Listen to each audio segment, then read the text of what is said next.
Ja. Aha. Ja.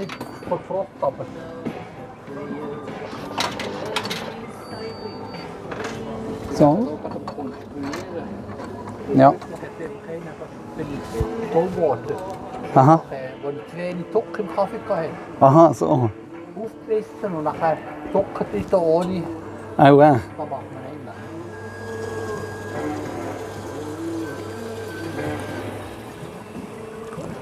eigentlich. Stefan Häger, Switzerland. I'm reading today John Mark's Gospel. The young man who ran away when Jesus was arrested. Mark chapter 1, the last few verses. And I read for you in the Easy Readers version, which is New International Readers version. So that people like myself, who are non-native speakers of the English language, will easily follow and easily understand. This is in Huttwil, Switzerland. And it is early spring 2020, Switzerland. Verse 29, we read that Jesus heals many people. As a matter of fact, wherever Jesus went, he had compassion on people and he healed. Jesus is the same, Jesus Christ, yesterday, today, and forever. And he heals as he did that time through you and through me, if we are his followers, and we do it in his name. Jesus and those with him, they left the synagogue right away. They went with James and John to the home of Simon and Andrew. So these are names of 4 disciples. Verse 30, chapter 1, Mark's Gospel, Marcus ki Injiil. Simon's mother-in-law was lying in a bed. She had a fever. They told Jesus about her, so he went to her. He took her hand and helped her up, and the fever left her. Then she began to serve them. So Simon Peter's mother-in-law, his wife's mother, Peter was married. The mother-in-law was one of the disciples, not one of the 12, but the woman who took care of them wherever they went. Just like people take care nowadays. Social work, helping those, supporting those who spread the Injiil, the good news. Let's turn on the page. On that evening after sunset, the people brought to Jesus all who were sick. They also brought all who were controlled by demons. All the people in town, they gathered at the door. Jesus healed many of them. They had all kinds of sicknesses. He also drove out many demons. But he would not let the demons speak, because they knew who he was. So Jesus would not let the demons speak. He just drove them out.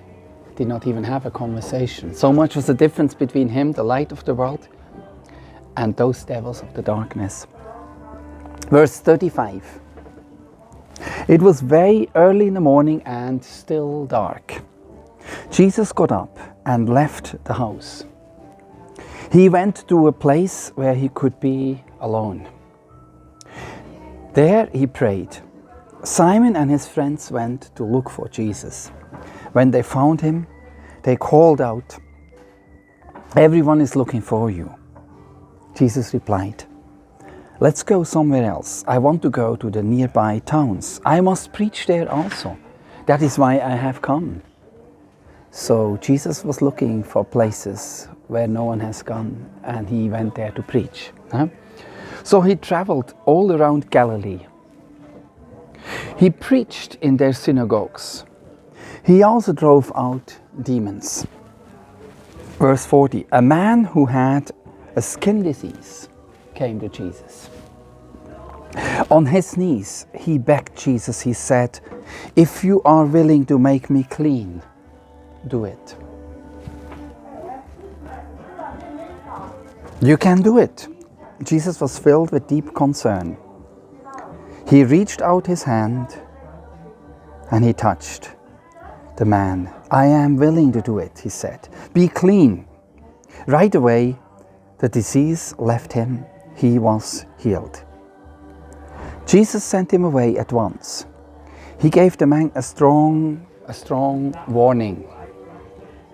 "Don't tell this to anyone," he said. Why do you think Jesus said, "Don't tell anyone"? Because often Jesus, when you look in the Gospels, in the Injiil, he avoided the crowds. That was one reason. The other reason, I think he was not yet risen from the dead when he said, "Go and preach to all the nations." So Jesus often did it quietly, and right here he said, "Go and show yourself to the priest. Offer the sacrifices that Moses commanded. It will be a witness to the priest and the people that you are clean." You see, when Jesus heals you today, it's a good thing to go to the doctor and show yourself and prove the healing, and also give witness and testimony that supernaturally Jesus healed you from a disease. So that the doctor, who is a physician, who works in the natural of science, would recognize there is a difference. So if you're healed of cancer, he would then see there is no anymore any sign of cancer. So you're healed. It's very good that things are not made up in the kingdom of God when Jesus heals, but they are real. They must be real, okay? It will be a witness to them. And so many times, I saw it last week, people were healed from back pain, ear pain, people were blind, people who had problems with their feet were healed, and also people who had cancer got totally healed. And it happens straight away, it happens at night, or it happens the next day, or whenever. But the fact is that even today, Jesus heals. So Jesus sent them back in their cultural way. Go to the temple, to the priest, and prove yourself. And the other reason is also why Jesus sent them back is because they should not get transfer the disease to another person. So they must be quarantined. Quarantined means they are now clean from the disease and everyone else is safe to meet with them. Because often at that time in the first century, people had to stay away from others until they were totally well. Okay. But what did the man do instead? He didn't obey Jesus. Jesus says, don't go and tell anyone. Just go to the temple and show yourself. But what he said, the man went out and started talking right away. He spread the news to everyone. So Jesus no longer could enter a town openly. He stayed outside in lonely places. So Jesus had to stay away from the mob, from the crowd, because it was too risky for him to do all the healings in the open, or hundreds and thousands of people would have come and surrounded him, and they would have made him forcefully the king, or they would have really, and then the Romans would have turned down the uprise of the people. So he stayed in lonely places, in caves, and with some village people at places. But people still came to him. They still came to him, it says in the Bible, from everywhere. Have a nice day.